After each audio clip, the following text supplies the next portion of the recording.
सहारा enterprises तुमच्या स्वप्नातली गाडी आता कमी किमतीत.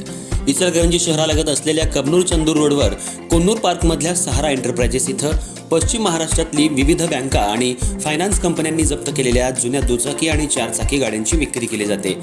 शोरूम किमतीपेक्षा 25 ते 50% कमी दरात, उत्तम स्थितीत आणि संपूर्ण कागदपत्रांसह त्वरित डिलिव्हरी. दुचाकी 20,000 पासून पुढे तर चारचाकी 50,000 पुढे. आपल्या पसंतीची कार किंवा बाईक आता अगदी परवडणाऱ्या दरात घेऊन जा. विश्वास, पारदर्शक व्यवहार आणि उत्तम सेवा हेच आमचं वैशिष्ट्य. पत्ता Konnur park, Kabnur Chandur road, Ichalkaranji. Proprietor Rajubhai Ajgar. संपर्क 8055810910 आणि 9860785786. सहारा एंटरप्राइजेस, दर्जा, विश्वास आणि बचत यांचं परिपूर्ण ठिकाण.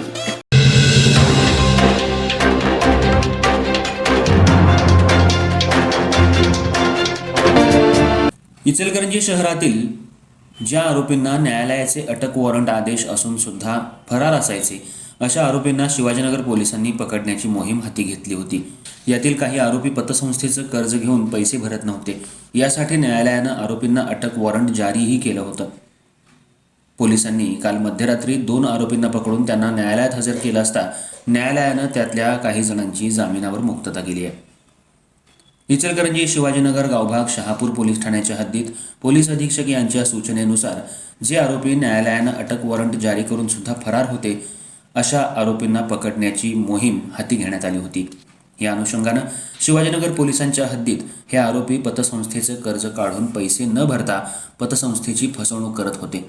अशा काही जणांना अटक वॉरंट जारी केलं होतं. पोलिसांनी काल मध्यरात्री दोघांना त्यांच्या राहत्या घरातून अटक केली. यावेळी न्यायालयानं त्यांच्यावर अटक वॉरंट जारी केलं होतं. पोलिसांनी त्यांना अटक करून पोलीस ठाण्यात आणून त्यांच्यावर कायदेशीर कारवाई केली आणि त्यांना न्यायालयात हजर केलं.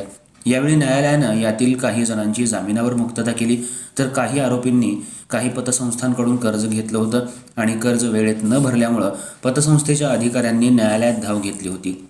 न्यायालयानं वारंवार यातल्या काही आरोपींना न्यायालयात हजर राहण्याचे आदेश दिले आणि समन्सही बजावले होते, पण न्यायालयात हजर न राहता पळवाट ते काढत होते. त्यामुळं न्यायालयानं या आरोपींना अटक वॉरंट जारी केल्यानंतर पोलिसांनी या आरोपींना अटक केली होती.